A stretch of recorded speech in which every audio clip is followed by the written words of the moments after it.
안녕하십니까? 주 안에서 평안하셨습니까? 명절은 잘 지내셨죠?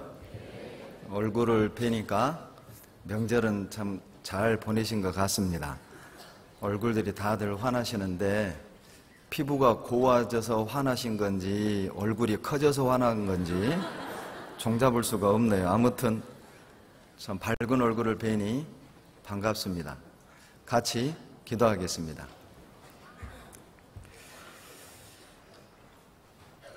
사랑과 은혜가 풍성하신 거룩하시고 자비로우신 우리 아버지 하나님, 영원한 죄와 사망에서 멸망받아 마땅한 저희를 십자가의 보혈로 구원해 주시고 값없이 자녀 삼아 주신 은혜 감사드립니다. 인류 역사 마지막 때 우리를 구원하셔서 저희들을 통해서 주님의 나라를 세워가시며 주님의 뜻을 이루어 가심에 더욱 감사드립니다.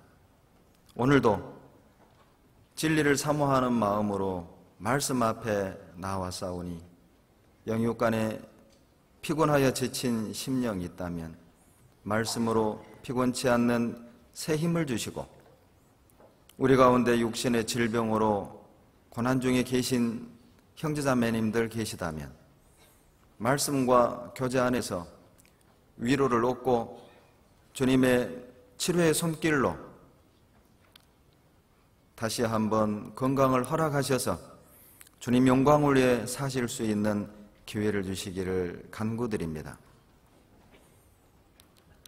멀리 이국 땅에서 복음을 위해 수고하시는 선교사님들과 그 가정, 형편을 아시는 주님께서 필요한 은혜로 더해 주시고, 비록 우리가 몸은 멀리 떨어져 있지만 마음으로, 기도로, 사랑으로 늘 그 선한 사역에 함께할 수 있도록 도와주시옵소서.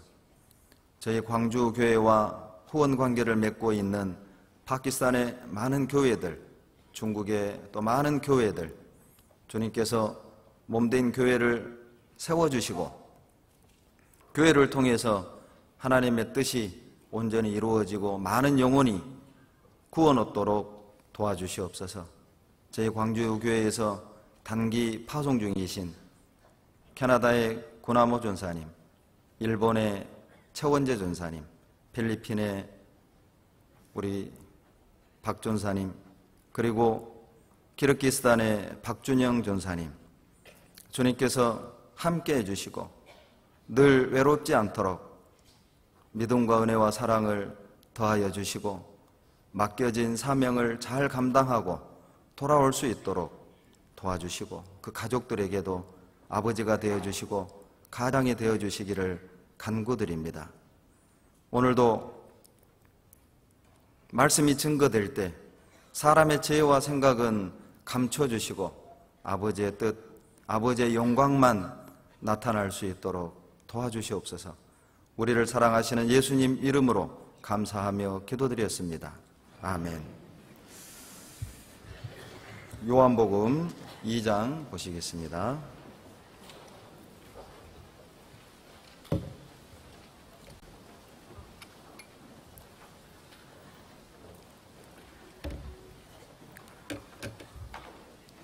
요한복음 2장 1절부터 제가 읽어드립니다.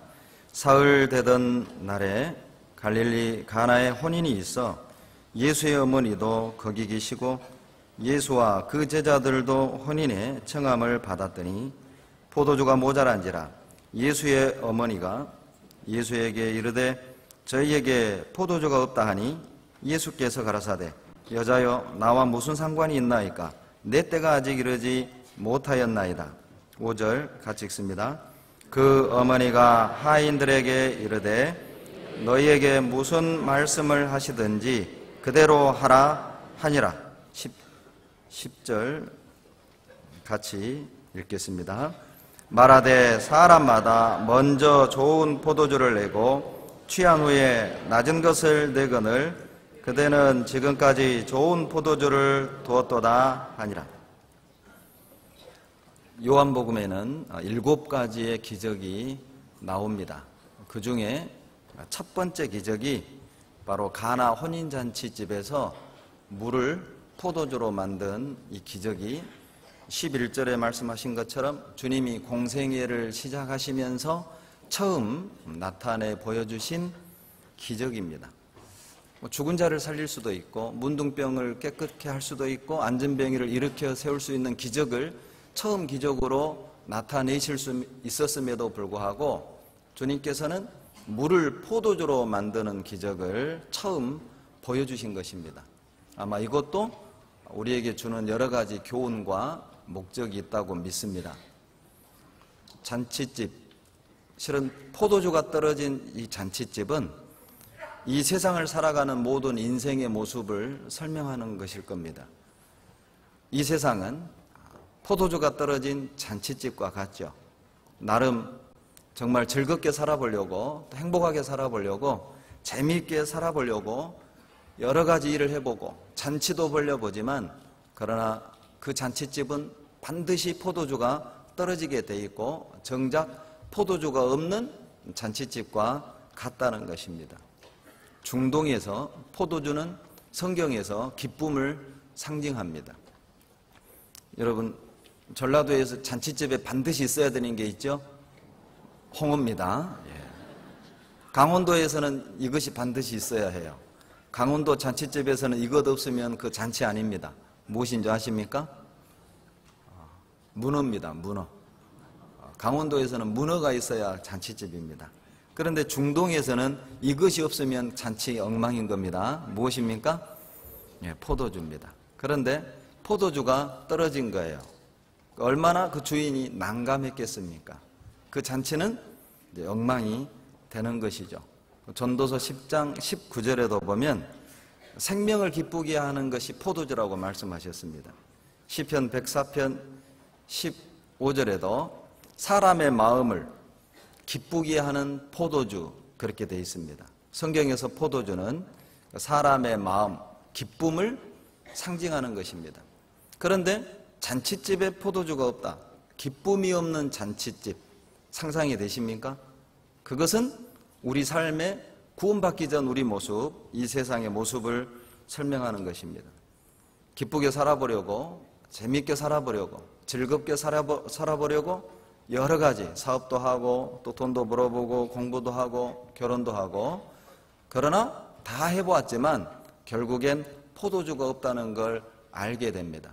그것으로는 우리 인생을 만족시킬 수 없고 우리 문제를 해결할 수 없다는 것을 잔치가 끝나는 점 알게 되죠.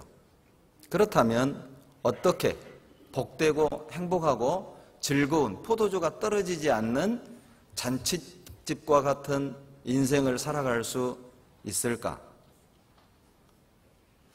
실은 잔칫집에 포도주가 떨어진 것은 심각한 문제죠.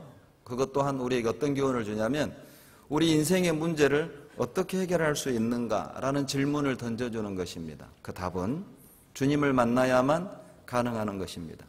물을 포도주로 만들 수 있는 분, 이건 완전히 그 원소 기호를 바꿔버린 거죠. H2O를 전혀 다른 것으로 바꿔버린 것입니다. 그것은 주님만이 하실 수 있죠. 창조주만이 하실 수 있는 것입니다. 물과 같은 의미 없고 덧없는 우리 인생을 포도주와 같은 살맛 나는 만나는 인생으로 바꿀 수 있는 분이 누굽니까? 오직 예수 그리스도라는 것이죠. 우리 인생의 문제를 해결할 수 있는 분은 오직 예수님이라는 것입니다. 예수님을 만나야만 물이 포도주로 바꿀 수 있습니다. 제가 오늘 함께 생각해 보고 싶은 내용은 물이 포도주로 변하기 위해서 우리는 어떠한 일을 해야 하는가, 그것을 말하고 싶습니다. 물과 같은 내 인생이 포도주와 같은 인생으로 바뀌려면 내가 할 일은 무엇인가? 오늘 그것에 대해서 함께 교훈받기를 원합니다. 물이 포도주로 되려면 두 가지를 해야 됩니다. 먼저 물을 채워야겠지요. 7절 보시죠. 2장 7절. 예수께서 저희에게 이르시되 항아리에 물을 채우라 하신즉 아구까지 채우니. 여러분, 이 한 항아리에 거의 한 80리터 정도, 약 80리터 정도 되는 사이즈였다고 그래요. 그러니까 6항아리라면 한 480리터, 그건 좀 너무 크게 잡은 것이고 한 460리터 정도 된다고 말합니다. 그러니까 상당한 많은 분량의 물을 그 항아리에 채워야 했어요. 이 항아리는 실은 그 이스라엘의 전통에 의해서 외부에 갔다가 집에 들어올 때 반드시 손발을 씻는, 음식을 먹기 전에 또 손발을 씻기 위한 물을 담아놓는 것입니다. 그리고 또 더러워진 어떤 그 가재도구를 씻기 위한 물을 또 담아놓는 용도로 항상 집에 그런 돌 항아리를 놔두고 그 물로 음식을 먹기 전 손을 씻거나 또 더러워진 가재도구를 깨끗하게 하는, 외출하고 돌아와서 규례대로 율법대로 정결한 의식을 행하는 그런 용도의 물이었던 것입니다. 근데 480리터나 되는 엄청난 물을 예수님은 7절에 채워라. 물이 포도주로 되는 기적을 경험하려면 우리가 먼저 해야 될 일은 물을 채워야 한다는 것입니다. 성경에서 물은 말씀을 의미하기도 하죠. 내 물과 같은 인생, 의미 없는 인생, 재미없는 인생, 맛없는 내 인생이 가치 있는 인생, 의미 있는 인생, 만나는 인생, 포도주와 같은 인생으로 변화되려면 실은 내 안에 말씀이 먼저 채워져 있어야 합니다. 그 이유는 물이 없으면 포도주로 바꿀 수 없다는 것이죠. 주님은 기적을 나타내실 때 나에게 있는 걸 가지고 역사하신다는 것입니다. 없는 것으로 역사하는 게 아니라 나에게 있는 것, 내가 준비되어 있는 것, 내가 가지고 있는 것을 통해서 주님은 일하시고 주님의 뜻을 이루시고 우리 삶을 변화시켜 가시는 겁니다. 어린아이가 떡 5개, 물고기 2마리가 없었다면 아마 약 2만에 해당된 많은 사람은 굶어야 했을 것입니다. 요한복음 6장의 오병이어의 기적, 어린아이의 한 도시락이었죠. 떡 5개, 물고기 2마리 준비된 것이 있었기 때문에 그것을 가지고 약 2만여 명의 많은 사람의 배를 채울 수 있었던 것이죠. 다윗은 물매를 가지고 있었습니다. 물매를 가지고 있었기 때문에 평소에 훈련되고 준비된 물매가 있었기 때문에 골리앗을 이길 수 있었어요. 삼갈의 손에 소모는 막대기가 있었기 때문에 그것을 가지고 대적을 쳐 죽일 수 있었던 것입니다. 물이 포도주로 변화되는 기적을 경험하려면, 내 인생의 문제가 해결되는 기쁨을 맛보기 원한다면 내 신앙생활이 정말 살맛나는 재미난 신앙생활이 되기를 원한다면 먼저 채워져 있어야 합니다. 물로 채워져 있어야 합니다. 여러분, 주일 말씀, 수요 말씀, 전도 집회, 구역 모임, 각종 모임, 그것은 무엇과 같냐면 바로 항아리에 물을 채우는 것이죠. 여러분, 오늘 우리 물 채우고 있습니다. 내 육신이라는 항아리 안에 하나님의 말씀, 물과 같은 말씀을 채우는 것입니다. 그 물이 채워져 있으면 어느 순간 주님이 그 물을 가지고 포도주로 만들어 주실 거예요. 그것이 진짜 기적입니다. 우리는 기적하면 안진뱅이가 일어서는 것, 벙어리가 말을 하는 것, 시각장애인이 보는 것, 청각장애인이 듣는 것, 암덩어리를 끄잡아내는 것, 우리는 기적하면 그런 상상을, 그런 그림을 그립니다. 그러나 진짜 기적이 뭐냐면 물이 포도주가 되는 것입니다. 물과 같은 내 인생이 포도주 같은 인생이 되는 것이죠. 의미 없는 내 인생이 의미 있는 인생을 살게 되는 것, 헛된 삶을 살아왔던 내가 헛되지 않은 삶을 사는 것, 가치 없이 살아왔던 내가 가치 있는 삶을 살아가는 것, 목적 없이 헤매던 내가 목적을 갖고 천성을 향해 살아가는 것, 그것이 진짜 기적이라는 것입니다. 주님을 만날 때 물은 포도주가 되는 것입니다. 주님을 만나야만 방황하는 인생이 목적을 갖게 되고 살아야 될 이유를 갖지 못했던 인생이 살아야 될 이유를 찾게 되는 것이죠. 출애굽기 15장에 광야를 헤매던 이스라엘이 한 오아시스에 도착했습니다. 그 오아시스의 이름이 마라였고 거기에 우물이 있었고 그 우물을 퍼먹었을 때 그 물은 쓰디 있었어요. 마라라는 뜻 자체가 쓴 것, 그런 뜻이거든요. 쓴 것. 아마 물이 썼기 때문에 이름이 마라, 먹지 마라 해서 마라가 아니었나. 또 영어 이름 찾지 마세요. 곤란합니다. 그런데 그 쓴 물을 단물이 되게 했던 것은 하나님이 지시한 한 나무를 들어서 그 우물에 던져 넣었을 때 그 물이 쓰디쓴 물이 단물이 되었던 것입니다. 먹을 수 있는 물로 된 것이죠. 어떤 분은 그러더라고요. 그것이 인류 역사 최초의 정수기였답니다. 쓴 물을 단물로. 바로 그것은 십자가에 달린 예수님을 통해서 쓰디쓴 우리 인생이 달디단 인생으로 변화될 것을 말하는 것이죠. 그것이 진짜 기적입니다. 우리는 그 기적 속에 살아가고 있어요. 매일매일 헛되지 않은 삶을 살아가고 있고 가치 있는 삶을 살아가고 있고 의미 있는 삶을 살아가고 있습니다. 그것이 세상과 그리스도인의 차이입니다. 10절을 보시죠. 10절에 보시면 말하되 사람마다 먼저 좋은 포도주를 내고 취한 후에 낮은 것을 내거늘 그들은 지금까지 좋은 포도주를 뒀도다 하니라. 이것이 세상과 우리 그리스도인의 차이라는 것이죠. 여러분, 세상은 항상 좋은 게 나옵니다. 그러나 가다 보면 나중에는 안 좋은 것이라는 것이죠. 좋은 곳에서 안 좋은 곳으로. 그것이 세상입니다. 그러나 그리스도 안에서 삶은 이게 고난인 것 같은데 끝까지 가면 평안이라는 것입니다. 안 좋아 보이는데 결과는 하나님이 주시는 축복이라는 것이죠. 그것이 세상과 우리의 차이라는 것입니다. 세상은 어때요? 낮에서 밤으로 나가죠. 아침으로 저녁으로 나갑니다. 그러나 그리스도인은요, 밤에서 아침으로 나아가는 것입니다. 창세기 1장에도 보면 저녁이 되고 아침이 되니 이는 첫째 날이니라. 저녁이 되고 아침이 되니 이는 둘째 날이니라. 저녁이 되고 아침이 되니 이는 셋째 날이니라. 저녁에서 아침으로 나아갑니다. 여러분, 내 인생이 저녁처럼 깝깝하고 답답하게 보이십니까? 그러나 끝까지 기다려보세요. 순종해보세요.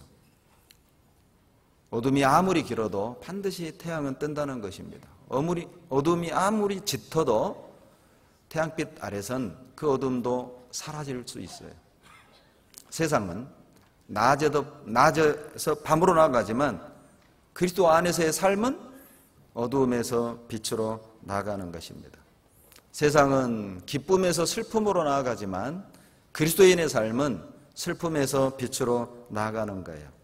슬픔에서 기쁨으로 나가는 겁니다. 시편 30편 11절에 보면 나의 슬픔을 춤이 되게 하시며 나의 아픔과 기쁨을 하나님이 춤되게 하셔요. 세상은 처음엔 이게 기쁨이요 즐거움인 것처럼 보이지만 그러나 결국은 슬픔입니다. 우리 그리스도인의 삶은 처음엔 슬픔처럼 보이지만 그러나 그 길을 묵묵히 순종하며 나아갈 때 주님이 주시는 기쁨이 있어요. 세상은 희망에서 절망으로 나가지만 세상은 우리보다 성공한 것처럼 보이고 지금 이 시대의 세상 사람들이 우리보다 더 지혜롭게 보이죠. 세상을 성공하려면 적당히 타협도 하고 세상에서 출세하려면 적당히 거짓말도 하고 남도 속이고 적당히 말이죠. 그래야 세상에서 성공할 수 있고 재물도 모으고 말이죠. 정직하게 살았다간 바보 소리 듣고 그리고요 많은 물질도 얻을 수 없고 적당하게 대충 그렇게 그저 그렇게 사는 세상 사람들이 성공한 것처럼 보이지만 그러나 끝을 생각하셔야 됩니다. 세상은 희망에서 절망으로 주님이 다시 오시는 그날 그들은 모든 걸 다 잃게 될 것입니다. 그러나 우리는 절망에서 희망으로 나아가는 삶을 살고 있는 것이죠. 지금은 내가 세상 사람보다 가진 게 없는 것 같고 실패한 것처럼 보이지만 내가 정말 말씀 가운데 정직하게 살아가는 이것이 지혜롭지 못하고 우둔하게 보이고 바보처럼 느껴질 때가 있으나 그러나 주님이 오시면 우리는 다 얻게 되는 거예요. 세상은 먼저는 좋은 포도주가 나오는데 취하고 나면 도수가 낮은 게 나와요. 저는 학생 때 구원받고 일찍 구원받아서 그렇게 술집을 그렇게 다녀본 적은 없습니다. 혼자 사서 먹은 적은 있고요. 그런데 이제 그 술집을 이렇게 다녀본 그 사람들 얘기를 들어보면 나쁜 술집 주인은 그런답니다. 처음에는 아주 좋은 그 양주를 이렇게 내놓는답니다. 그런데 손님들이 취하고 나면 물을 타서 줘도 취한대요. 그리고 맛있다고 그런대요. 제정신이 아닌 거죠. 세상은 그렇다는 거예요. 마귀는 세상에 취하고 나면 이것이 좋은 것인지 나쁜 것인지 구별을 못하게 만들어요. 그러나 그리스도 안에서의 삶은 정말 이것이 다 잃어버리는 것 같고 손해보는 것 같지만 이것이 주님의 뜻이라면 그것이 주님의 말씀이라면 순종하고 나아갈 때 우리는 얻게 되는 것입니다. 잠언 11장 18절에 세상과 그리고 그리스도인의 결국을 이렇게 말하는데 잠언 11장 18절 악인의 싹은 허무하되 의를 뿌린 자의 상은 확실하니라. 악인의 싹, 악인의 결과를 말하는 겁니다. 의인의 상, 의롭게 살아왔던 우리의 삶의 결국을 말하는 것입니다. 악인의 결과는 허무하게 될 것이지만 의롭게 살아왔던 우리들의 삶의 결과는 상이 확실하다는 것입니다. 지금 성공하는 것보다 주님 앞에 성공하기를 소망하셔야 됩니다. 지금 평안한 삶을 꿈꾸기보다 주님 앞에 섰을 때 떳떳한 삶을 꿈꿀 때 그것이 진정 성공한 사람이 되는 거예요.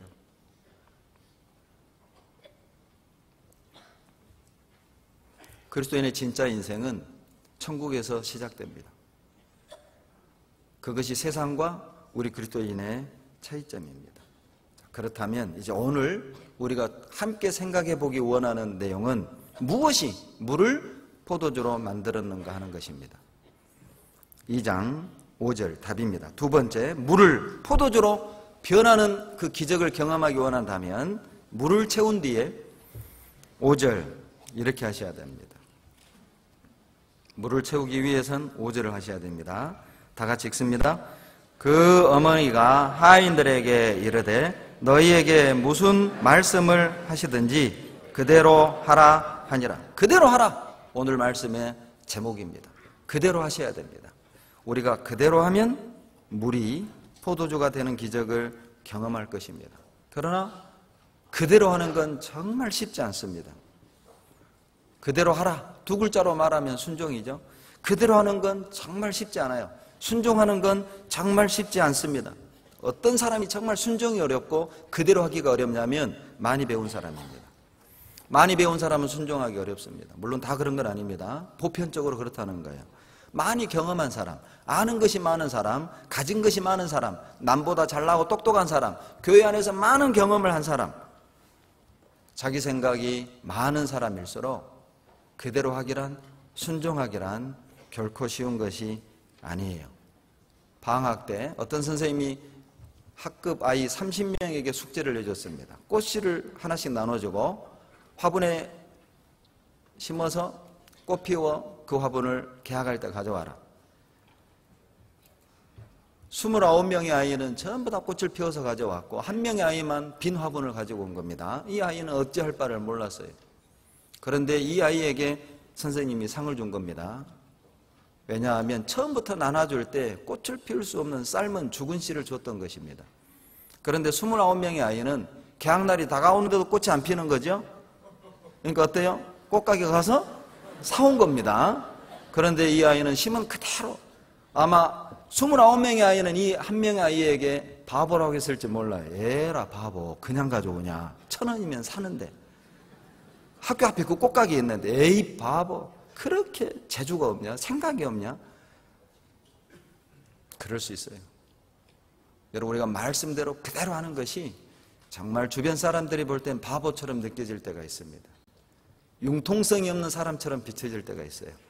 지혜 없는 사람처럼 보일 때가 있어요. 그러나 그대로 해야 됩니다.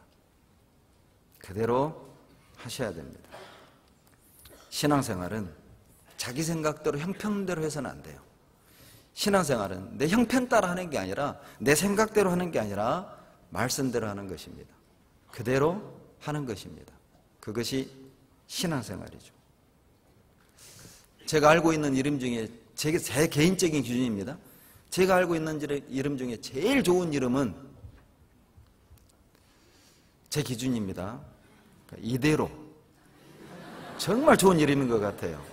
성이 글씨가 있다면 그대로가 제일 좋은 이름일 텐데 글씨는 없으니까. 우리 청년 중에 이대로 형제가 있거든요. 정말 나는 이대로 형제 이름을 들을 때마다 진짜 이름 좋다. 그렇다고 제 이름을 대로로 바꾸자니 배대로가 되는 거예요. 상당히 좀, 그 어떤 아저씨가 딸을 셋 낳고 아들을 낳으려고 낳은 것이 또 4번째 딸을 낳았답니다. 이분이 막 화가 나가지고 술을 잔뜩 먹고 동사무소에 딸 이름을 이제 올리러 갔어요. 근데 술을 잔뜩 먹고 갔으니 이게 제정신이겠습니까? 기분도 안 좋고, 동사무소 직원이 자, 딸 이름을 뭐라고 지을까요? 그러니까 화가 난 이 아저씨가 귀찮으니까 좋을 대로 하세요. 그래서 그 4번째 딸 이름이 좋을 때가 됐답니다. 좋을 때. 근데 좋을 때보다 더 좋은 이름은 진짜 이대로. 신앙생활은 그대로 하는 것입니다. 하나님이 오실 때 가장 아름다운 모습이죠. 그대로. 반대로, 그와는 반대로 우리가 그대로 하는 것, 이것은 물을 포도주로 만들지만, 여러분 반대로 순종은 물을 포도주로 만들지만 반대로 불순종은 포도주를 물로도 만들 수 있다는 것입니다. 그것이 불순종의 능력입니다. 순종의 능력은 물을 포도주로 만들지만 재미없는, 의미 없는 우리 인생을 의미 있는 삶으로 변화시키지만, 우리 문제를 해결해 주지만, 그러나 불순종은 포도주를 물로 만들 수도 있어요. 우리 삶을 실패하게 만들 수 있어요. 우리 삶에서 기쁨을 빼앗아갈 수도 있습니다. 그리고 불순종은 우리 삶을 피폐하게 만들 수 있어요. 그것이 불순종의 능력입니다. 창세기 1장의 내용은 순종의 이야기인 것입니다. 주님이 말씀하실 때 그대로 되니라, 그대로 되니라, 그대로 되니라 6번 나오죠. 그리고 하나님이 보시기에 좋았더라 7번 나옵니다. 하나님이 정말 좋아하는 게 뭐냐 하면 말씀하실 때 그대로 하는 것입니다.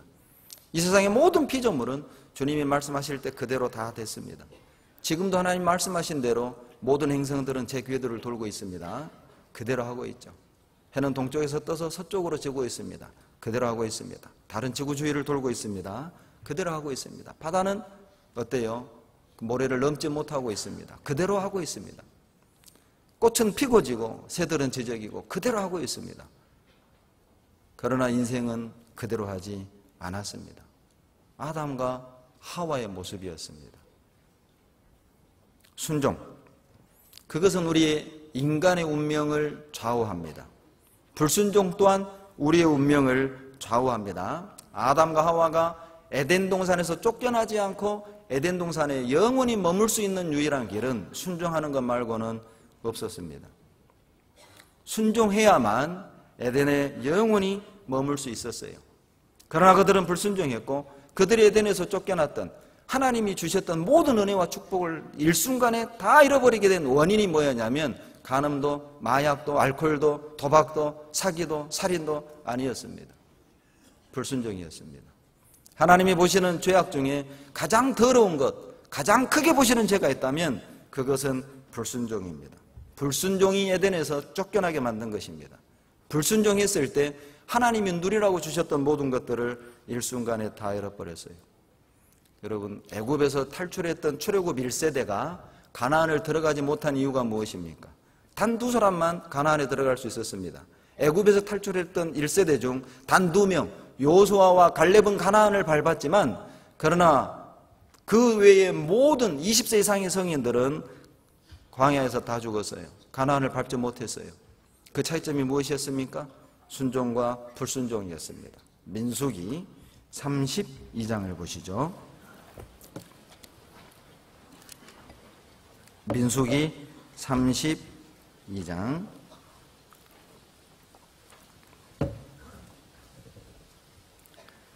11절로 12절입니다.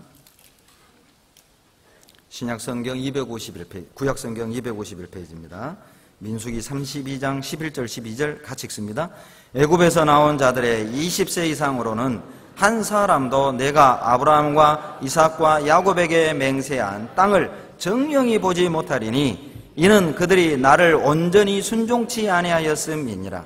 다만 그나스 사람 여분네의 아들 갈렙과 눈의 아들 여호수아는 볼 것은 여호와를 온전히 순종하였음이니라 하시고, 가나안에 들어가고 못 들어가고의 기준은 순종과 불순종이었습니다. 얼마나 싸움을 잘하는가, 얼마나 암송 잘하는가, 얼마나 전도 잘하는가, 얼마나 봉사를 잘하는가, 그것이 아니었어요. 얼마나 예배를 잘 드리는가, 얼마나 제사를 잘 드리는가, 그것이 아니었다니까요. 순종을 하는가 하지 않는가, 그것이 가나안에 들어가고 못 들어가고를 결정지었습니다. 여러분, 순종하지 않고도 봉사를 잘할 수 있습니다. 놀라운 표현이죠. 순종하지 않고도 암송 잘할 수 있습니다. 순종하지 않고도 전도 잘할 수 있어요. 은혜죠, 은혜. 순종하지 않는데도 하나님이 봉사하게 하시고, 순종하지 않는데도 나를 통해서 구원의 역사가 나타나는 건 그냥 은혜인 것입니다. 내 능력이 아니죠. 순종하지 않아도 우리는 쓰임받을 수 있어요. 순종하지 않아도 하나님이 기회를 주는 것이죠. 끝까지 기회를 주는 것입니다. 가나안에 들어가고 못 들어가는 것, 그 기준은 순종하는가 불순종하는가 뿐만 아니라 아담과 하와의 불순종으로 말미암아 죄와 사망과 질병이 세상에 들어왔고, 그때부터 인생은 마귀의 종노릇, 죄의 종노릇, 사망의 종노릇하게 된 것입니다. 불순종은 노예로 만듭니다. 불순종은 죄의 노예로 마귀의 노예가 되는 통로입니다. 로마서 6장 16절입니다. 모든 것을 빼앗길 수 있는 위험성을 가지고 있어요. 로마서 6장 16절 같이 읽습니다. 신약 247페이지 16절을 읽습니다. 너희 자신을 종으로 들여 누구에게 순종하든지 그 순종함을 받는 자의 종이 되는 줄을 너희가 알지 못하느냐? 혹은 죄의 종으로 사망에 이르고 혹은 순종의 종으로 의에 이르느니라. 순종한다면 의에 이르고 불순종한다면 사망에 이르게 되는데, 아담과 하와는 불순종했죠. 불순종했다는 말은 여러분 마귀에게 순종했다는 것입니다. 하나님께 불순종했다, 그 말은 마귀에게 순종했다는 것이고, 마귀에게 순종했기 때문에 마귀의 종이 된 것이고, 죄에게 순종했기 때문에 죄의 종이 된 것입니다. 마귀와 죄의 종이 되었으므로 끌려 영원한 멸망과 지옥까지 들어가게 되는 것이죠. 불순종하기 전엔 에덴 동산에서는 미움, 분노, 시기, 질투, 증오, 욕심, 그것이 없었습니다. 거짓말 없었습니다. 그러나 불순종은 인간 세상에 그 모든 악하고 더러운 무시무시한 죄들을 불러들였어요. 그때부터 문제는 시작이 됐습니다. 부끄러움을 느꼈고 벗은 게 보였고 자기 스스로 가리기 시작했고 하나님이 두려워지기 시작했고 피하기 시작했고 숨기 시작했고 거짓말하기 시작했고 핑계대기 시작했고 누구 때문에? 하나님이 만들어준 저 여자 때문에. 그 모든 죄가 시작이 된 것입니다. 살인이 나오게 된 것입니다. 불순종. 그것은 더 큰 죄를 짓게 하는 시작을 의미하는 거예요. 살인할 수 있는 시작, 도적질할 수 있는 시작, 간음할 수 있는 시작. 그 징조가 무엇입니까? 내가 오늘 이 말씀에 불순종한 것입니다. 하나님이 정한 교회의 질서 안에 불순종하는 것입니다. 그것은 나는 더 큰 죄를 지을 수 있다는 사인인 것입니다.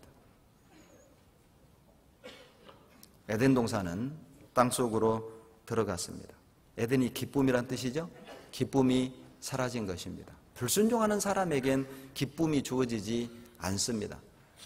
불순종하는 사람은 자기 문제를 스스로 해결해야 돼요. 땀을 흘려 먹을 걸 얻어야 됩니다. 고통을 받아야 아이를 출산하게 됐습니다. 불순종의 결과들입니다. 에덴 동산에선 하나님이 주신 걸 그대로 누리고 살았죠. 누리며 살 수 있었는데 이제 스스로 해결해야 하는 운명을 갖게 된 것입니다. 불순종, 그것은 우리의 운명을 바꿔놓을 수 있어요. 순종, 그것 또한 우리의 운명을 바꿔놓을 수 있습니다. 뿐만 아니라 불순종은 생명나무로 가는 길을 막아버렸죠. 창세기 3장 24절에 하나님이 그룹들과 화염검으로 생명나무로 가는 길을 지키게 했어요. 생명나무의 길을 지키게 하였느니라. 창세기 3장 24절이죠. 에덴에서의 불순종은 생명나무로 나가는 길을 막아버렸고 요한계시록에서의 순종은 생명나무로 가는 길을 열어줬습니다. 요한계시록 22장 14절 보시죠.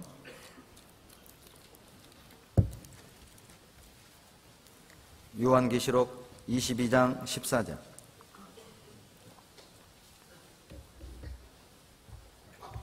같이 읽겠습니다. 그 두루마기를 빠는 자들은 복이 있으니 이는 저희가 생명나무에 나아가며 문들을 통하여 성에 들어갈 권세를 얻으려 함이로다. 두루마기를 빠는 자들, 주님의 피로 깨끗하게 된 자들, 십자가에 순종하는 자들, 예수 그리스도에게 순종하는 그들에게는 복이 있는데 어떤 복이 있습니까? 생명나무로 나가는 길이, 문이 열린 것입니다. 여러분, 창세기 3장 24절에서는 생명나무로 가는 길을 막아버렸는데 요한계시록 22장 14절에서는 그 길을 열어놓으셨어요. 막고 여는 것이 무엇입니까? 불순종은 길을 막고 순종은 그 길을 여는 열쇠입니다. 생명나무로 나가는 열쇠. 내가 순종할 때 많은 사람을 생명으로 인도할 수 있는 문이 열리는 것이죠. 내가 불순종할 때 많은 사람이 생명으로 나가는 길을 막아버릴 수 있다는 것입니다. 나의 불순종이 생명을 막을 수도 있고 나의 순종이 생명을 열 수도 있어요. 결론은 나의 순종과 불순종은 내 개인의 운명만이 영향을 끼치는 게 아닙니다. 나의 순종은 내 주변에 있는 사람에도 영향을 끼치고 나의 불순종은 내 주변에 있는 사람에게도 악영향을 끼친다는 것입니다. 그렇다면 우리의 삶이 얼마나 책임이 있어야겠습니까? 개인의 문제가 아니라는 것입니다. 나 하나 하나님 앞에 불순종함으로 책망받고 끝날 문제는 아니라는 것입니다. 내 주변에 있는 가족, 내가 사랑하는 주변의 사람의 운명까지도 영향을 끼칠 수 있습니다. 순종하고 계십니까? 어떻게 창세기의 불순종이 요한계시록에서 순종으로, 창세기에서 닫힌 문이 요한계시록에서 열릴 수 있습니까? 도대체 창세기와 요한계시록 사이에는 어떤 사건이 있었습니까? 창세기의 불순종이 요한계시록에서 순종이 됐고 창세기에서는 생명나무로 기는 길이 막혔는데 요한계시록에서는 열렸어요. 그 사이에 무슨 사건이 있었습니까? 바로 십자가 사건입니다. 그 십자가가 불순종을 순종하게 만든 거죠. 생명나무로 가는 닫혀있는 그 길을, 문을 십자가를 통해 열어주신 겁니다. 십자가에 순종하는 사람들은 생명나무 닫혔던 길이 열리는 거예요. 로마서 5장 19절 보시죠. 창세기와 요한계시록 사이, 바로 십자가입니다. 로마서 5장 19절.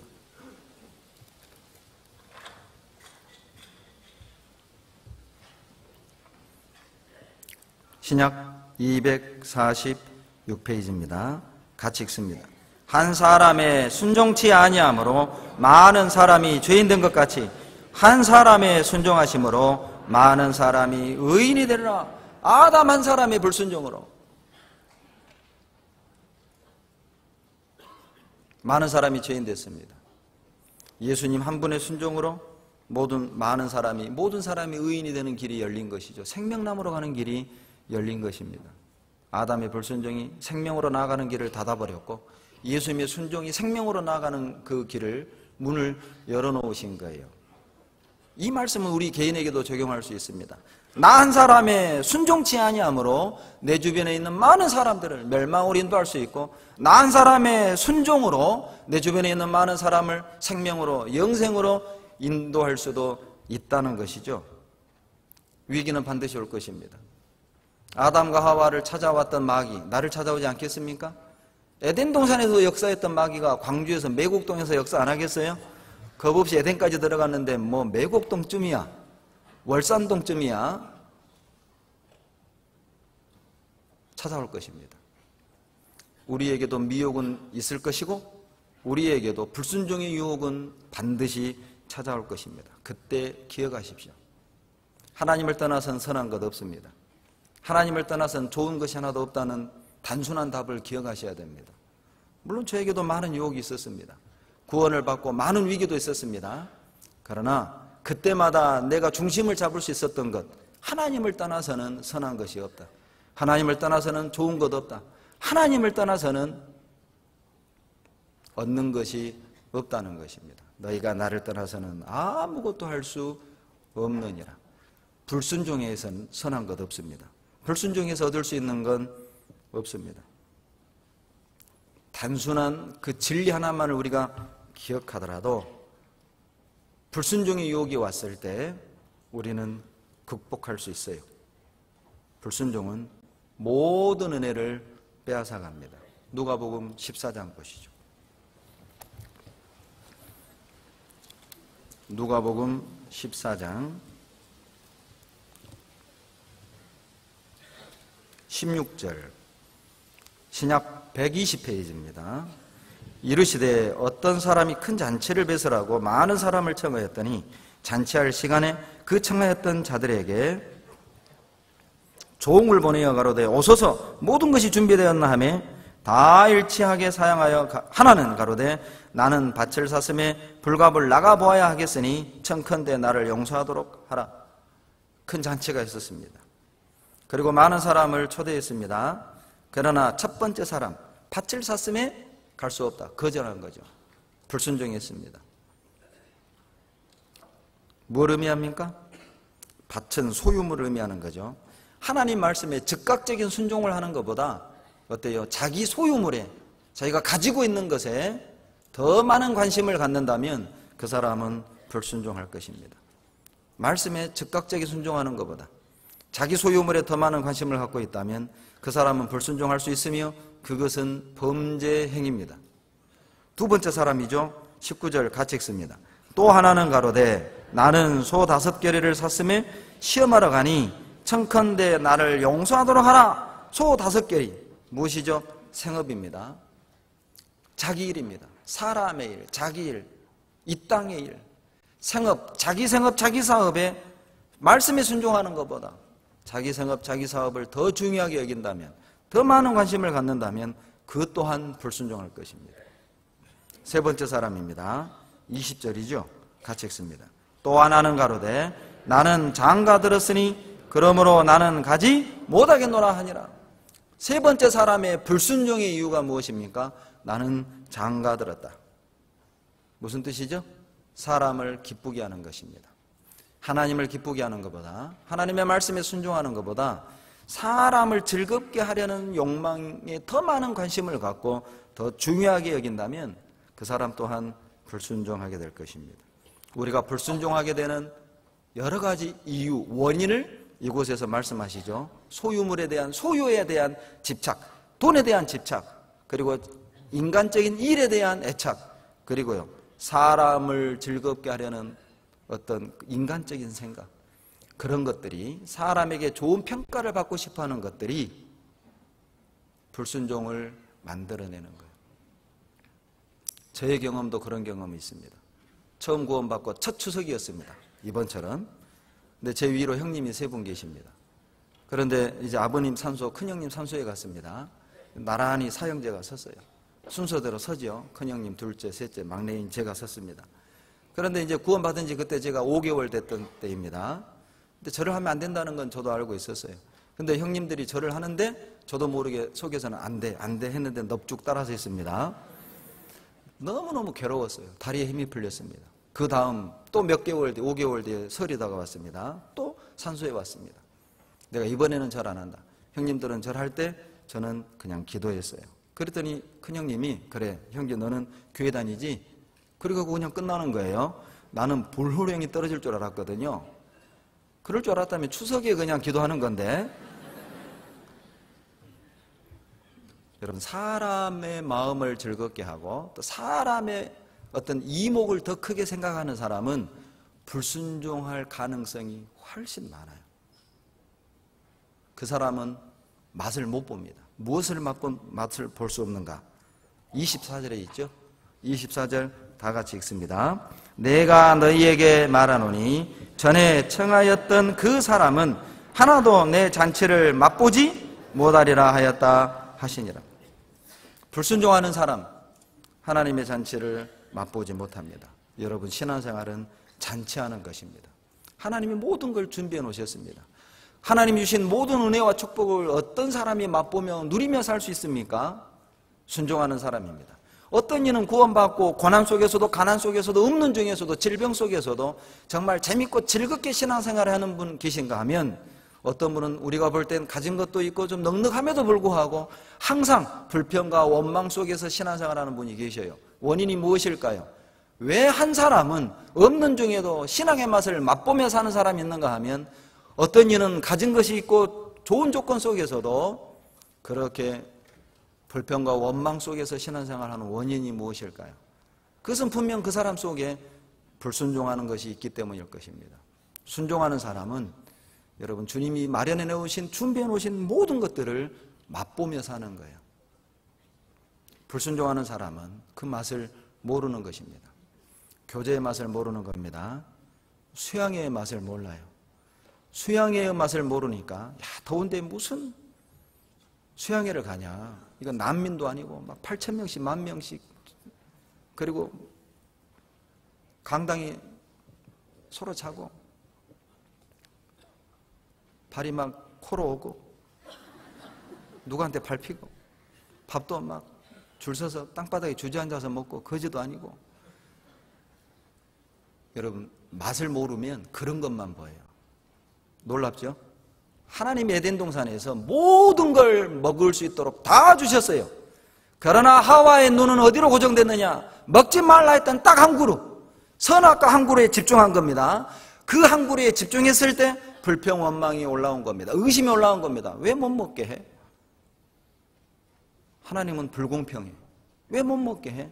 왜 하나님은 통제해? 왜 하나님은 억압해? 놀랍죠?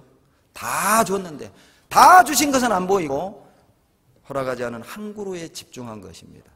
하나님은 의심했고, 하나님은 하나님을 향한 불평이 나온 거예요. 의심이 나온 겁니다. 그래, 이거 먹으면 하나님처럼 되니까 그럴 거예요. 마귀의 말대로. 하나님 우리에게 모든 걸 주셨습니다. 그런데 우리는 없는 것에 우리의 초점을, 관심을 고정시킵니다. 그리고 의심하죠. 그 사람은 반드시 불순종할 것입니다. 받은 은혜를 감사하는 사람은 순종하지만, 없는 것에 눈을 고정시키는 사람, 타인과 비교해서 부족한 것에 눈을 고정시킨 사람, 그 사람은 반드시 불순종하는 거예요. 야, 내가 내년에는 임원 안 한다. 나도 이제 일해야 돼. 벌어야 돼. 내년에는 나도 임원 안 한다. 내년에 나도 좀 쉬자. 누구 보니까 재밌게 잘 쉬더라. 나도 좀 쉬자. 여러분, 주신 것에 눈이, 마음이 고정되지 않고 없는 것에 우리 눈이 고정이 되면 그 사람은 불순종합니다. 불순종은 교제의 맛, 말씀의 맛, 기도의 맛, 희생의 맛, 헌신의 맛을 빼앗아가요. 그러나 순종하는 사람은 맛을 압니다. 말씀의 맛, 주일 집회의 맛, 수요 집회의 맛, 청년의 맛, 구역 모임의 맛, 봉사회의 맛, 전도 집회의 맛, 동계수련의 맛, 그 맛을 알아요. 아는 사람은 계속 순종하는 것입니다. 순종은 순종을 낳지만 불순종은 불순종을 낳아요. 그것도 습관입니다. 보면 감사하는 사람은 항상 감사하지만 불평하는 사람은 항상 불평해요. 여러분 아내 중에도 그런 아내가 있잖아요. 항상 감사하는 아내가 있는가 하면 습관적으로 불평하고 시댁 욕하는 시월드에 대해서 그렇게 그런 불편한 마음을 항상 갖는, 실은 그것도 습관이거든요. 명절만 되면 짐으로 여기는 그것도 습관이거든요. 명절 증후군, 그런 말은 실은 그리스도인에게 맞지 않죠. 당연하지 않습니까? 주님을 섬기는 사람이 부모를 섬기고 효도하는 것, 그건 기쁨이라고 생각을 해야 됩니다. 그런데 우리는 그걸 습관처럼 당연하게 세상의 풍습과 문화에 젖어 들어가는 거예요. 시월드, 명절 증후군, 이건 실은 우리에겐 맞지 않습니다. 불순종은 불순종을 만들어냅니다. 순종은 순종을 만들어냅니다. 순종하지 않는 사람에겐 결코 하나님이 영광을 주실 수 없어요. 사무엘상 13장 보시죠. 사무엘상 13장입니다.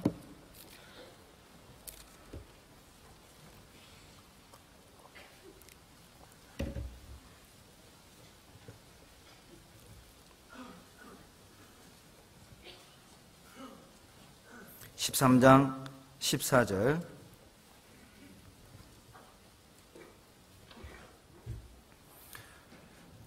같이 읽습니다. 지금은 왕의 나라가 길지 못할 것이라. 여호와께서 왕에게 명하신 바를 왕이 지키지 아니하였으므로 여호와께서 그 마음에 맞는 사람을 구하여 그 백성의 지도자를 삼으셨느니라 하고, 일주일을 기다리라고 한 걸 사울 왕이 못 기다린 겁니다. 백성은 흩어지고 블레셋 사람들은 쳐들어오려고 하고 사무엘은 나타나지 않고, 그래서 사울이 제사장만 할 수 있는 제사를 지내버린 거예요. 그리고 제사 지내고 나자마자 사무엘이 나타난 겁니다. 여러분 꼭 그런 경우 있죠. 눈 오는 날, 비 오는 날 막 택시를 어때요? 10분, 20분, 30분, 이번만 기다리자, 이번만 기다리자, 이번만 기다리자. 안 오니까 올라탔는데 꼭 그때 버스 등장하잖아요. 그러죠? 사울이 그랬던 것 같아요. 기다리고 조금만 더 기다리자, 조금만 더 기다리자. 그런데 사무엘이 안 왔어요. 제사 지내고 나니까 등장한 겁니다. 그리고 사무엘을 통해 책망하는 내용이 14절입니다. 왕이 여호와의 명령을 지키지 아니하였으므로, 불순종하였으므로 하나님이 하나님의 마음에 합한 사람을 선택해서 지도자를 세웠습니다. 무슨 뜻입니까? 하나님의 마음에 합한 사람이 누구죠? 순종하는 사람입니다. 그 말씀에 순종하는 사람입니다. 하나님이 어떤 사람을 지도자로 세웁니까? 싸움 잘하는 사람 아니죠? 웅변력 있는 사람 아닙니다. 많이 하는 사람, 잘 배운 사람 아닙니다. 순종하는 사람입니다. 놀랍게도 교회 안의 질서가 그렇다는 것입니다. 여러분, 교회 안에서는 전공자를 필요로 하는 게 아니에요. 주님이 필요로 한 건 전공자가 아닙니다. 찬양을 전공하고 악기를 전공하고 교육을 전공하고 전공자를 찾는 게 아니라 순종하는 사람을 찾는 것입니다. 순종하는 사람을 세우시죠. 불순종하는 사람에겐 영광이 주어지지 않습니다. 그러나 여러분, 불순종에도 나름 이유는 있었습니다. 12절 보시죠. 12절. 이에 내가 이르기를 블레셋 사람은 나를 치러 길갈로 내려오겠거늘 내가 여호와께 은혜를 간구치 못하였다 하고 부득이하여 번제를 드렸나이다. 나름 이유는 있었습니다. 백성들은 흩어지고 블레셋 사람은 쳐들어오고 위기가 온 거죠. 절박했죠. 긴박했습니다. 그래서 제사 지냈습니다. 하나님의 승리를 위해서. 그래도 해서는 안 됩니다. 하나님은 불순종하면서 승리하는 걸 원하지 않아요. 순종하면서 승리하기를 원하십니다. 여러분, 아무리 긴박해도, 아무리 절박해도, 아무리 긴급하다 할지라도 순종하셔야 됩니다. 사울은 자기가 제사 지내면 모든 문제가 해결될 거라고 생각했습니다. 백성들은 모여들 것이고 그리고 블레셋 사람을 승리할 수 있을 거라고 생각했어요. 그러나 더 큰 걸 잃어버린 것입니다. 그 전쟁에서는 이겼지만 그러나 왕자리에서 패배된 것입니다. 신앙생활은 임기응변으로 하면 안 돼요. 신앙생활은 그때그때 상황에 따라 꾀를 부려 신앙생활을 하면 안 됩니다. 바보스러울 정도로 성경 적용한다는 것입니다. 융통성이 없다 할 정도로 그대로 하셔야 됩니다. 부분적인 순종은 순종이 아니거든요. 부분적인 순종, 선별적인 순종은 순종이 아니에요. 사울의 문제는 100% 불순종한 건 아니었습니다. 그도 순종의 사람이었습니다. 때로는. 그리고 자기가 생각할 때 합한 건 순종했고 자기가 생각할 땐 이해되지 않는 건 그는 자기 방식대로 일을 처리했어요. 그때 하나님은 불순종이라고 말한 것입니다. 선별적인 순종. 내가 순종하고 싶은 건 순종하고 내가 이해되는 건 순종하고 이해되지 않는 건 순종 안 하고 기분 좋을 땐 순종하고 기분 나쁠 땐 거부하고 그건 순종 아닙니다. 부분적인 순종은 불순종입니다. 사무엘상 15장 3절 보시죠.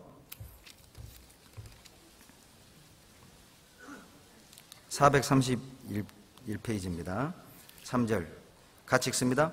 지금 가서 아말렉을 쳐서 그들의 모든 소유를 남기지 말고 진멸하되 남녀와 소아와 젖먹이는 아이와 우양과 약대와 나귀를 죽이라 하셨나이다. 다 죽이라고 그랬잖아요. 한 사람 남기지 말고 짐승도 다 죽여라. 그러나 여러분 4절에 보시면 사울이 백성을 소집했죠. 이해했습니다. 주님이 다 죽여라 하셨을 때 사울은 아니요 그렇게 못합니다. 내가 왜 해요? 이렇게 대답한 게 아니에요. 예! 순종처럼 보이죠? 멋있어 보이죠? 즉각적 순종처럼 보이죠? 백성을 소집했습니다. 전쟁터로 나갔습니다. 놀랍게도 이겼습니다. 그러나 문제는 그 뒤부터입니다. 거기까지는 순종처럼 보였지만 아각 왕은 살렸고 좋은 짐승은 살렸어요. 여러분 다 살린 게 아닙니다. 수만 명의 아각 사람은 다 죽였어요. 딱 한 명만 살렸다니까요. 모든 수십만 마리의 짐승은 다 죽였어요. 그러나 좋은 몇 마리 살렸을 뿐입니다. 순종 아닙니까? 수만 명 다 죽였으니까요. 여러분 이걸 비율로 치면 수만 명 중에 한 명 살렸다면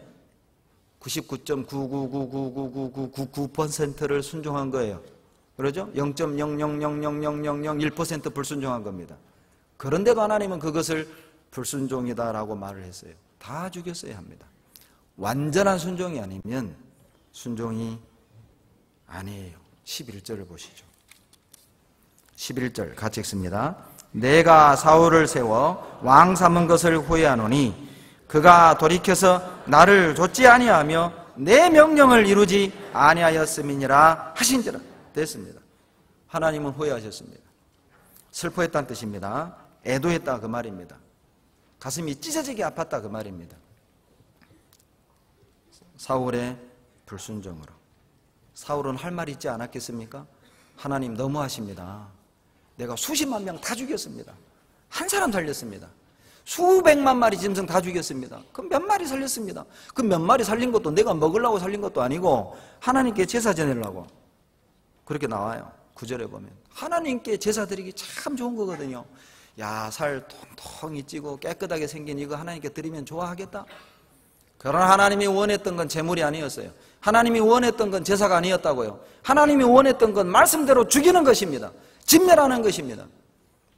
하나님께 순종하는 것입니다. 하나님이 원하는 건 제사가 아니라 그대로 하는 것입니다. 순종이었죠.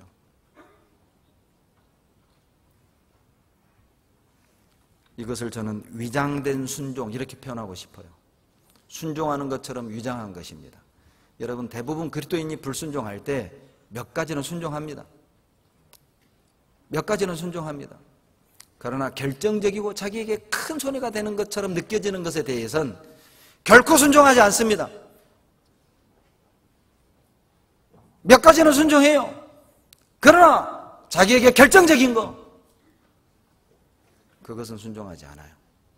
그것은 불순종입니다. 놀랍게도 그 불순종을 하나님은 이렇게 표현했습니다. 점치는 죄. 불순종은 점치는 죄입니다. 15장 22절 보시죠. 23절 보시죠. 다 같이 읽겠습니다.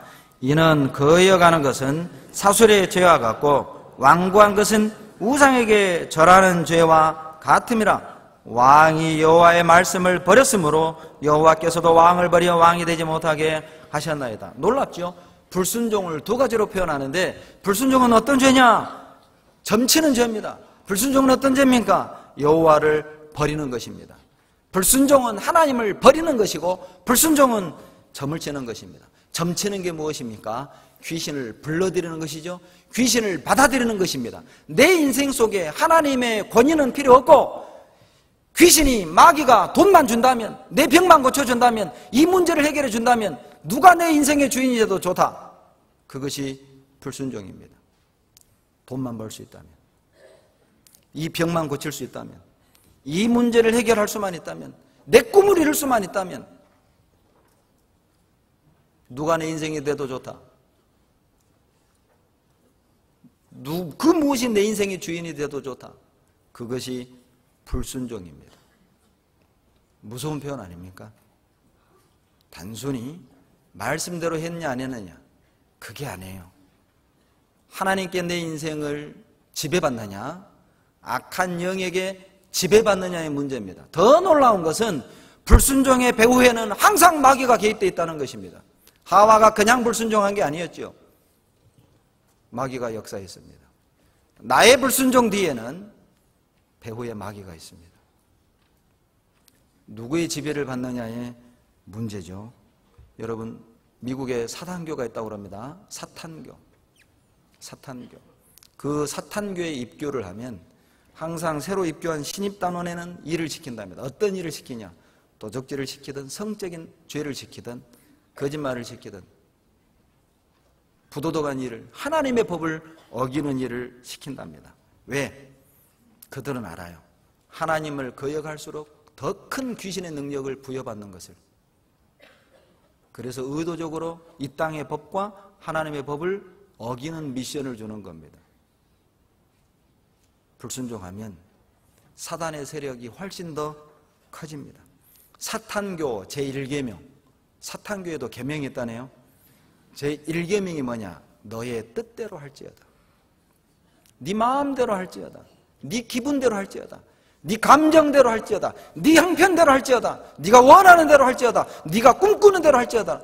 너가 계획된 대로 할지어다. 솔직히 물어보십시오. 내가 결정하는 기준의 근거는 무엇인가? 우리는 결정적일 때, 불순종할 때가 덜어 있어요. 가장 중요한 때 순종하지 않을 때가 있어요. 하나님이 정한 교회의 질서를 어기고 무너뜨리면서, 그리고 그것은 교회의 질서 탓이다. 하나님의 말씀에 문제가 있는 것이지 내가 문제 있는 게 아니다. 이렇게 하는 게 뭐가 문제냐? 이것을 통해서 하나님께 제사 드리려는 건데. 사울이 그랬다니까요. 사울이 불순종하려고 불순종한 게 아닙니다. 사울은 2번이나 하나님께 순종했다고 성경에 고백해요. 15장에 그렇게 나옵니다. 2번이나. 나는 명령에 순종했습니다. 말씀대로 했습니다. 사울의 생각은 그랬어요. 왜? 실제 사울은 불순종할 의도를 가졌던 게 아니었다니까요. 이걸로 주님께 제사드리고 주님을 기쁘게 하기 위해 했을 뿐이에요. 하나님이 원하는 건 제사가 아닙니다. 그냥 순종하십시오. 제사에 신경 쓰지 말고 순종에 신경 쓰십시오. 불순종의 배후엔 마귀가 있습니다. 사무엘상 16장 14절입니다. 사무엘상 16장 14절입니다.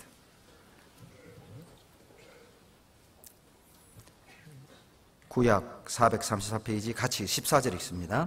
여호와의 신이 사울에게서 떠나고 여호와의 부리신 악신이 그를 번뇌케 한지라. 여러분, 일곱수에만 사는 물고기들이 있죠. 일곱수에만 사는 물고기들이 있습니다. 물이 더러워지면 그 물고기들은 거기서 떠납니다. 살 수 없습니다.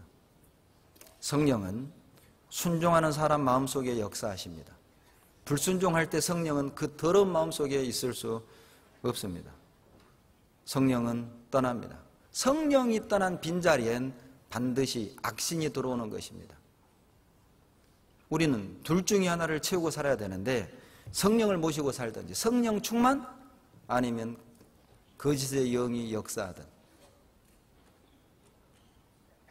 사울 왕이 불순종했을 때 여호와의 신은 떠났습니다. 그 빈자리에 악신이 들어왔죠. 하나님의 영은 순종하는 자에게 끌려요. 그러나 악신은 불순종하는 자에게 끌려가는 것입니다. 에베소서 2장 2절에 보면 불순종의 아들들 가운데서 역사하는 영이라. 불순종의 아들들 가운데 역사하는 영. 마귀는 어디에 역사합니까?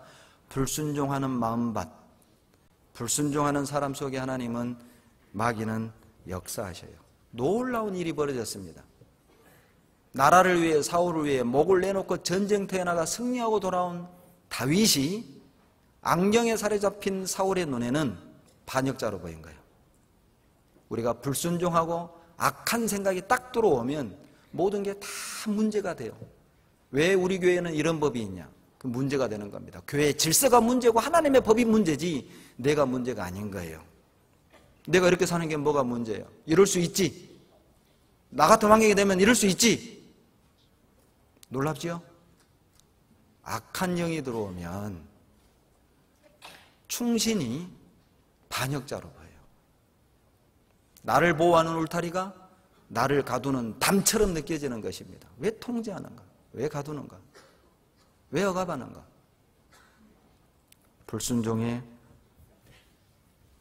능력입니다. 기억하십시오.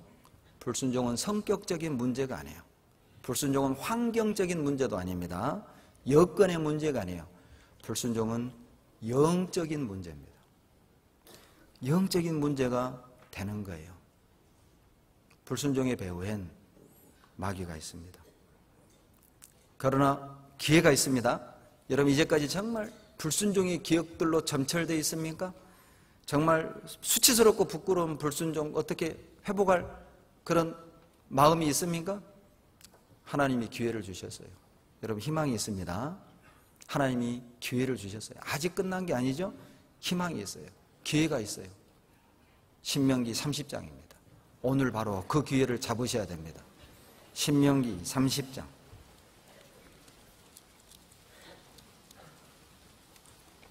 (9절)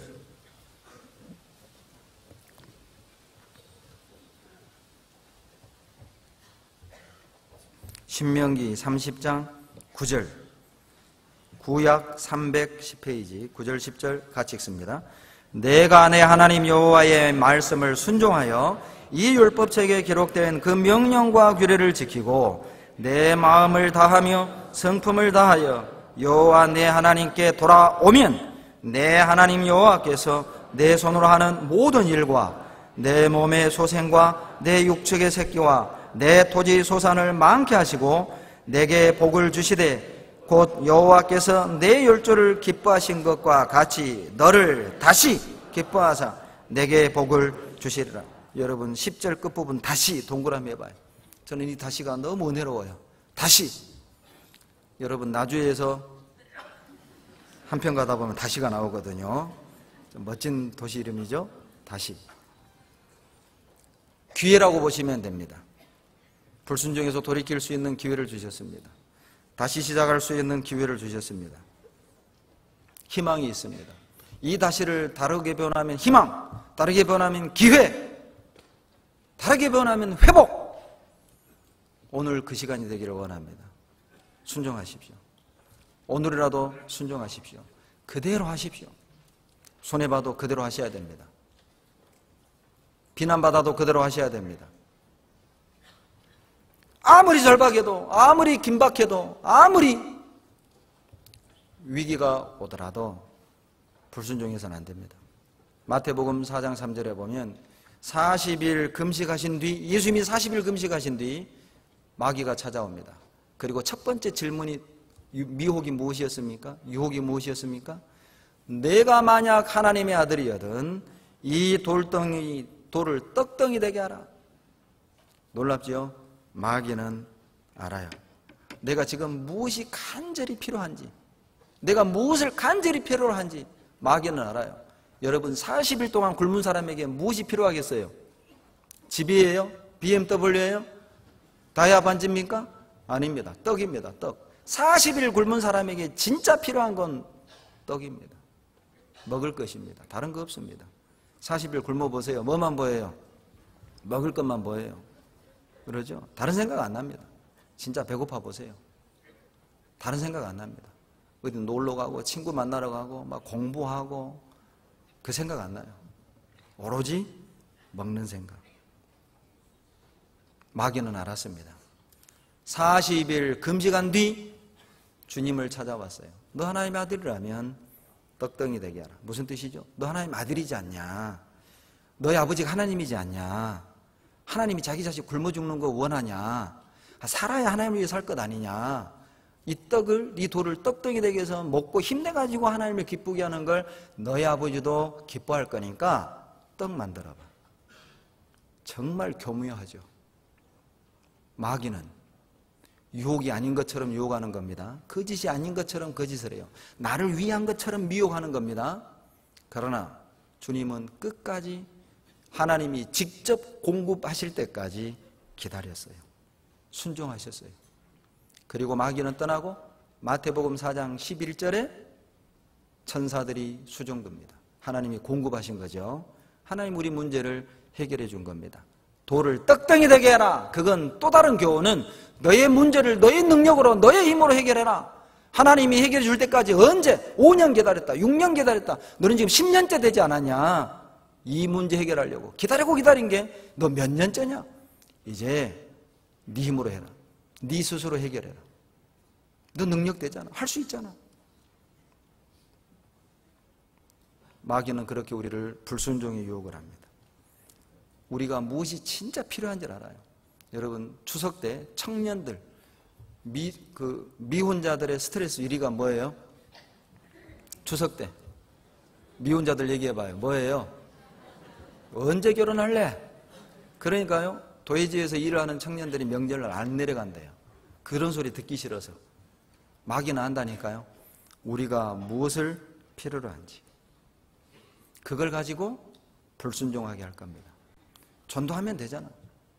이방인 만나서 전도하면 되잖아. 불순종을 조작하는 거예요. 나의 간절한 필요를 도구 삼아.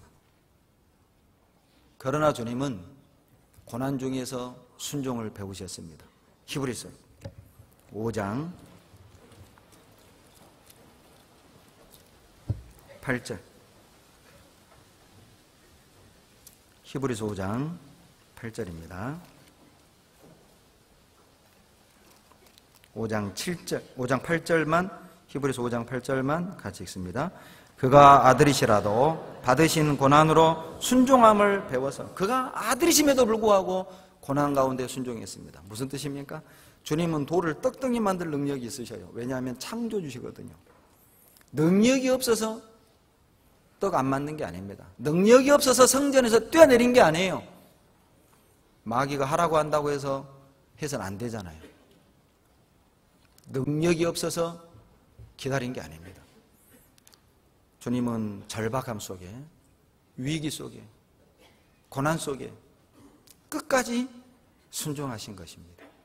우리가 아들이라면, 우리가 하나님의 아들이라면, 우리가 하나님의 자녀라면 여러분 아무리 절박해도 불순종하면 안 됩니다. 아무리 급해도 불순종하면 안 됩니다. 아무리 결혼하고 싶어도 불순종하면 안 돼요.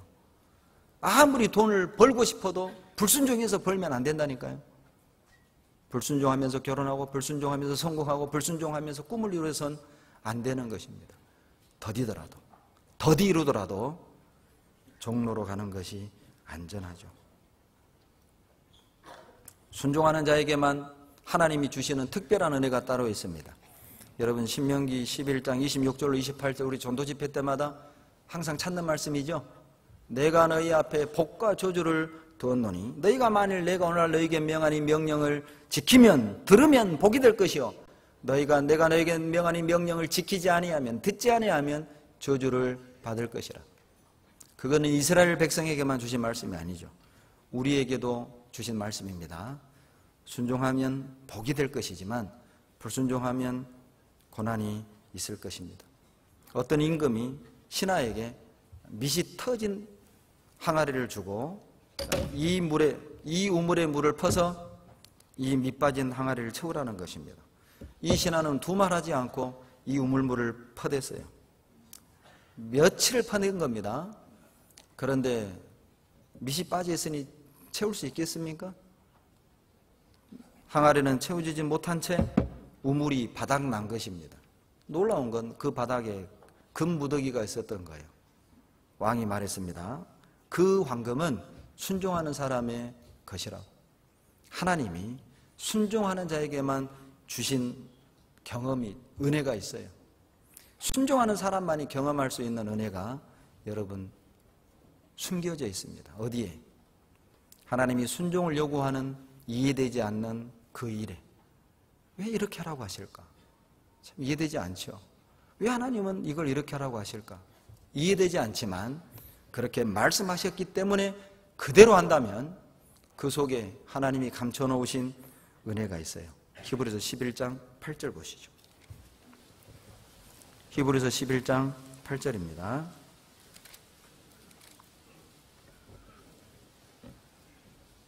신약 365페이지 같이 읽습니다. 믿음으로 아브라함은 부르심을 받았을 때에 순종하여 장래 기업으로 받을 땅에 나아갈새 갈 바를 알지 못하였고 나아갔으니. 여러분, 순종하는 자에겐 미래가 있습니다. 순종하는 사람의 미래는 밝습니다. 아브라함은 장래 기업으로 받을 땅에 순종하여 나아갔어요. 어디로 가야 될지 한 번도 가보지 않은 땅이고 지도도 없고 가라고 하니까 그냥 간 것입니다. 순종했어요. 그리고 가나안 땅을 얻은 것이죠. 지금도 그의 후손들은 그 가나안 땅에 살고 있습니다. 오늘 순종하는 사람이 내일도 순종할 수 있습니다. 오늘의 순종은 내일을 밝게 하는 것이죠. 순종은 영향력이 있습니다. 아브라함 한 사람의 순종으로 어떤 능력이 나타났는가? 그의 후손은 물론 천하 만민까지 복을 받게 된 것입니다. 창세기 26장 보시죠. 창세기 26장 4절로 5절입니다.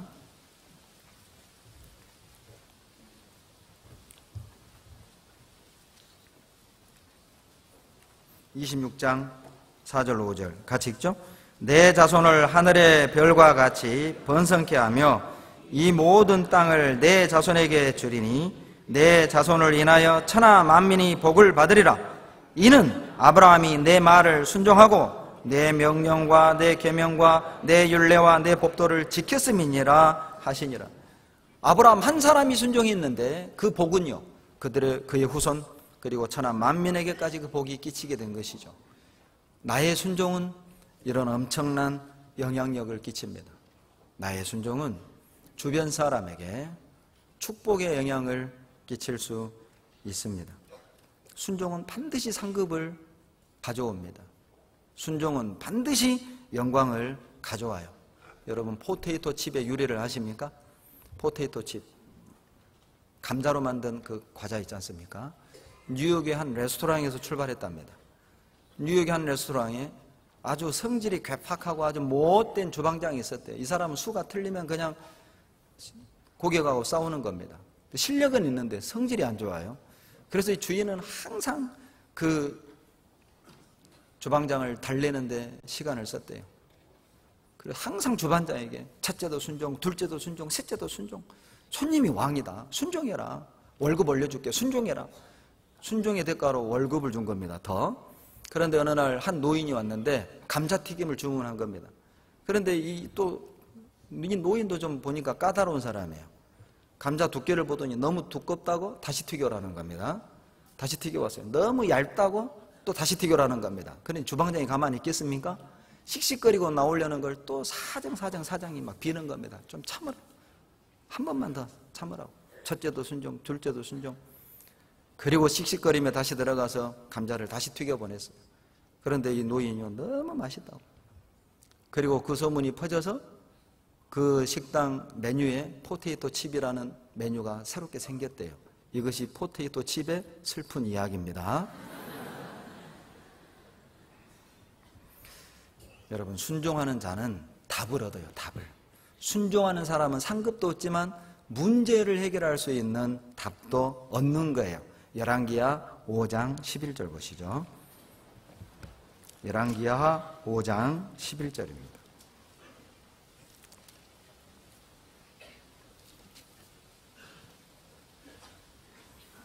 구약 568페이지입니다. 나만이 노하여 물러가며 가로되 내 생각에는 저가 내게로 나와서서 그 하나님 여호와의 이름을 부르고 당처 위에 손을 흔들어 문둥병을 고칠까 하였도다. 아람 군대장관 나만입니다. 당대 최강국 아람의 군대장관 나만이 문둥이였죠. 그런데 이스라엘에 가면 엘리사라는 선지자는 문둥병 고친다는 소식을 들은 겁니다. 갔습니다. 웬걸요? 종을 시켜서 저 요단강 들어가서 7번 들락날락 하라는 겁니다. 나만이 화가 났습니다. 내 생각에는 내 상처 위에 손을 얹고 기도해 줄 줄 알았는데 뭐? 요단강 속에 들어갔다 나오라고? 우리나라에는 더 좋은 강 더 많다. 화가 나 돌아가려는 걸 그 부하가 달래는 겁니다. 장군, 더 심한 것도 시키면 하려니 와? 그건 못하냐고. 들어보니까 그러잖아요. 마음을 바꿉니다. 14절 보시죠. 다 같이 읽습니다. 나만이 이에 내려가서 하나님의 사람의 말씀대로 요단강에 7번 몸을 담그니 그 살이 여전하여 어린아이의 살 같아서 깨끗하게 되었더라. 여러분, 순종을 배우지 못한 사람은 항상 불평해요. 내 생각에는 이렇게 해야 될 것 같은데, 내 생각에는 아니 구역장 이래야 되는데, 내 생각에는 아니 교구장님 이래야 되는데, 내 생각에는 우리 모임의 리더가 이렇게 해야 되는데 왜 저렇게 하지? 순종을 배우지 못한 사람은 항상 불평이 많아요. 내 생각에는. 그러나 순종하는 사람, 말씀대로 할 때 여러분 문제는 해결됩니다. 오죽하면 지형제가 있대요. 지형제. 여러분 지형제 아십니까? 일명 지뢰밭 형제랍니다. 밟으면 터지는 형제. 봉자매 아세요? 봉자매? 봉선화 자매랍니다. 톡하면 터진대요. 건드리면 터지는 자매. 그 봉자매랍니다. 우리 광주교회는 제가 알기로는 지형제도 없고 봉자매도 없는 걸로 알고 있어요. 성이 지씨인 형제는 있습니다. 그러나 지뢰밭 형제는 없습니다. 순종을 배우지 않는 사람은 불평이 많아요. 내 생각에는 이렇게 해야 될 것 같은데, 내가 경험한 바로는 이렇게 해야 될 것 같은데. 그리스도인이 실패하는 많은 원인 중에 하나가 뭐냐면 자기 생각이 옳다고 착각하는 것입니다. 내 생각에는. 그것이 우리 실패의 원인 중에 하나예요. 그러나 14절에 보시면 나아만이 말씀대로 했을 때, 순종했을 때 나아만의 문둥병은 고쳐진 것이죠. 여러분, 순종을 한 글자로 뭐라고 해요? 순종을 한 글자로? 예! 3글자로. 뜻대로. 뜻대로. 내 뜻대로 마옵시고 아버지의 뜻대로 되기를 원하나이다. 뜻대로. 그것이 순종입니다. 4글자로는요. 말씀대로. 5글자는요. 명하신 대로. 6글자는요. 그대로 행하여. 7글자는 없습니다. 바로 그게 순종입니다. 뜻대로, 말씀대로, 그대로 행하여. 명하신 대로. 내 생각 말고. 열왕기상 9장 보시죠. 열왕기상 9장 4절로 5절입니다. 여기 재밌는 표현이 나와요. 순종의 조건이 나옵니다. 언제 순종해야 되는가? 순종의 때가 나와요. 누구에게 순종해야 되는가? 순종의 대상도 나옵니다. 언제, 어떤 조건에서 누구에게 순종해야 되죠? 4절에 너무너무 간단하게 답을 주셨어요. 이제 고민할 필요 없습니다. 이걸로 해결 받으셔야 됩니다. 9장 4절 같이 읽습니다. 내가 만일 내 아비 다윗의 행한 같이 마음을 온전히 하고 바르게 하여 내 앞에서 행하며 내가 내게 명한 대로 온갖 것을 순종하여 나의 법도와 율례를 지키면 됐습니다. 그 위가 영원히 경고케 되리라. 5절 내용입니다. 여러분, 온갖 것을 순종하라고 되어 있습니다. 언제 순종하라고 하신 겁니까? 정말 순종이 안 될 때, 이해 안 될 때 순종하셔야 됩니다. 악조건 속에서도 순종해야 됩니다. 원수에게도 순종해야 됩니다. 까다로운 상전에게도 순종해야 됩니다. 시월드의 어른들에게도 순종해야 됩니다. 이해 안 돼도 순종해야 됩니다. 순종하셔야 됩니다. 내 마음에 안 들어도 순종해야 됩니다. 내 기분과 감정에 관계없이 순종해야 됩니다. 진정한 순종은 법 조항을 지키는 게 아니에요. 진정한 순종은 그 법을 만드신 자의 마음을 만족시키는 것입니다. 그것이 순종입니다. 악조건, 온갖 것에 순종하라. 온갖 것을 순종하라. 그 사람은 승리합니다. 여호수아 11장 15절 찾아보시죠. 그 사람은, 순종하는 사람은 승리합니다. 여호수아 11장 15절.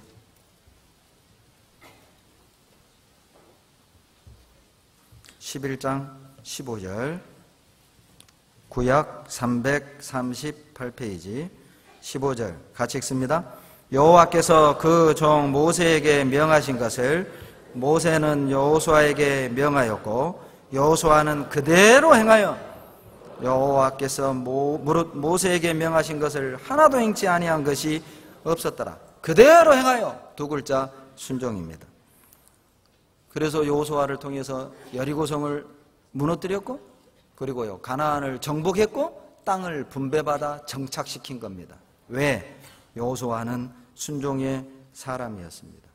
노아도 순종의 사람이었죠. 창세기 6장 22절에 보면 자기에게 명하신 대로 다 준행하였더라. 노아의 순종은 자기 가족을 살렸습니다. 노아의 순종이 인류 역사가 끊기지 아니하고 끝까지 이어지도록 만든 것이죠. 그것이 영웅입니다. 노아는 영웅이었습니다. 인류의 역사를 지속시킨 영웅이었습니다. 순종하는 사람이 영웅인 것이죠. 진정한 영웅은 순종하는 사람입니다. 내가 순종하면 우리 가족, 우리 집안의 구원의 역사는 끊이지 않고 계속 이어질 것입니다. 여러분, 집안의 노아가 되십시오. 내가 사는 그 지역의 노아가 돼야 됩니다. 우리나라의 노아가 돼야 됩니다. 순종하는 사람, 구원의 역사가 끊기지 아니하고, 노아가 순종함으로 인류 역사가 지속됐던 것처럼 내가 우리 집안에서 순종해서, 이 지역에서 순종해서 우리 집안의 이 지역의 구원의 역사가 끊이지 아니하고 끝까지 하나님이 역사하도록, 그 사람이 영웅이죠. 순종하는 사람은 하나님을 움직입니다. 여러분, 분열을 디비전이라고 합니다. 디비전은 합성어인데 D 플러스 비전입니다. DID는 두 개란 뜻이 있습니다. 분열의 원래 의미가 뭐냐? 두 개의 비전이란 뜻입니다. 비전이 두 개면 그 조직은 분열되고, 그 가정은 분열되고, 그 교회는 분열되는 것이죠. 교회가 성장하는 법, 우리 신앙이 성장하는 법, 우리 가정이 행복하게 사는 법, 하나 되는 것입니다. 그러면 어떻게 하나 되죠? 내 비전을 포기하는 것입니다. 내 뜻을 버리는 것입니다. 그러면 하나의 비전, 하나가 되는 것이죠. 각자의 꿈을 갖고 각자의 계획을 갖고 있다면 분열될 것입니다. 디비전, 두 개의 비전, 그것은 분열을 의미합니다. 내 뜻대로 마옵시고 아버지의 뜻대로 되기를 원하나이다.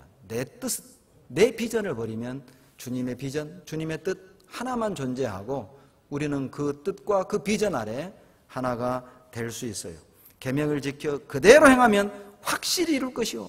열왕기상 6장 11절로 12절에 있는 말씀입니다. 계명을 지켜 행하면 주님이 확실히 이루실 것입니다. 무엇이 순종을 가능하게 할까요? 그건 사랑입니다. 요한복음 14장 15절입니다.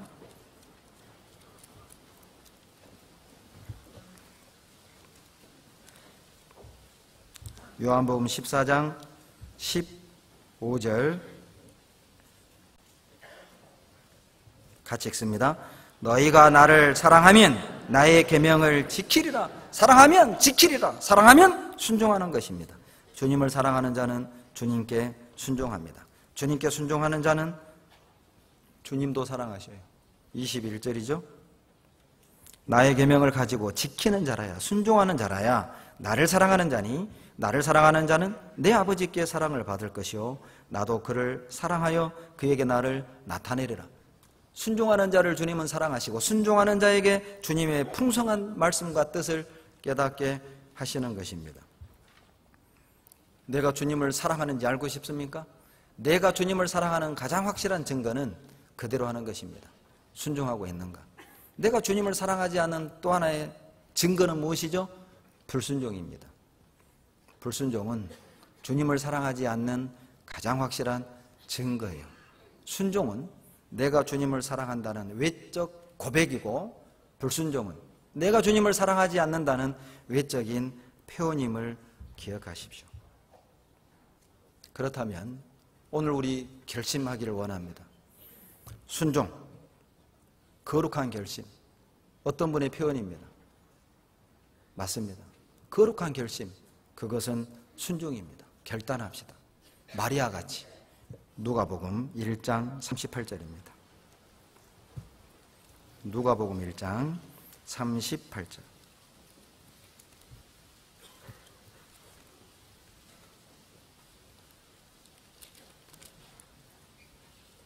누가복음 1장 38절 다 같이 읽습니다. 마리아가 가로되 주의 계집종이 오니 말씀대로 내게 이루어지이다 하매 천사가 떠나가니라. 말씀대로 내게 이루어지이다. 여러분, 이 당시 처녀가 임신하면 돌에 맞아 죽는 것입니다. 마리아는 처녀로서 꿈이 있지 않았겠습니까? 멋진 남자 만나가지고 그러죠. 다목한 가정 이루고 또 토끼 같은 자식 낳아서 정말 이렇게 키우고 저렇게 키우고 이렇게 꾸미고 저렇게 살고 그런 꿈이 있지 않았겠습니까? 그런데 그 꿈을 가지고 있는 처녀에게 천사가 나타나서 너 임신할 거다. 처녀가 임신하면 어떻게 됩니까? 끝난 것이죠. 그러나 마리아는 순종합니다. 말씀대로 이루어지이다. 하나님의 뜻이 나를 통해 이루어지도록 자기의 꿈을 포기한 것입니다. 자기의 계획을 포기한 것입니다.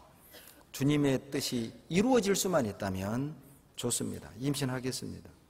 여러분, 처녀가 임신해야 주님의 뜻이 이루어지는 거예요. 무슨 뜻이죠? 처녀가 임신한다는 건 우리에게 적용시켜보면 죽음을 각오하는 것입니다. 내 꿈을 포기하는 것입니다. 내 계획을 포기하는 거예요.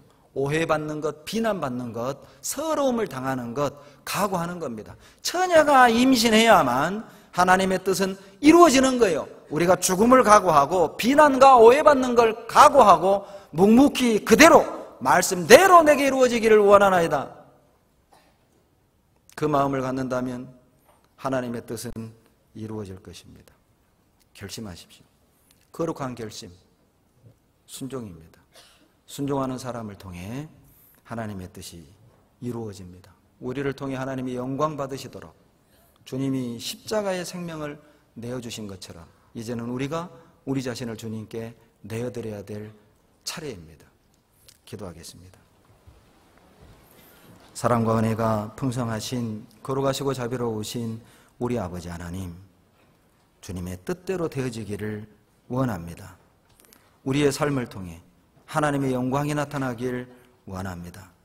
주님의 뜻이 이루어지기 위하여 우리의 뜻을 포기하고 주님의 계획이 성취되기를 원해서 우리 계획을 포기하기를 원합니다.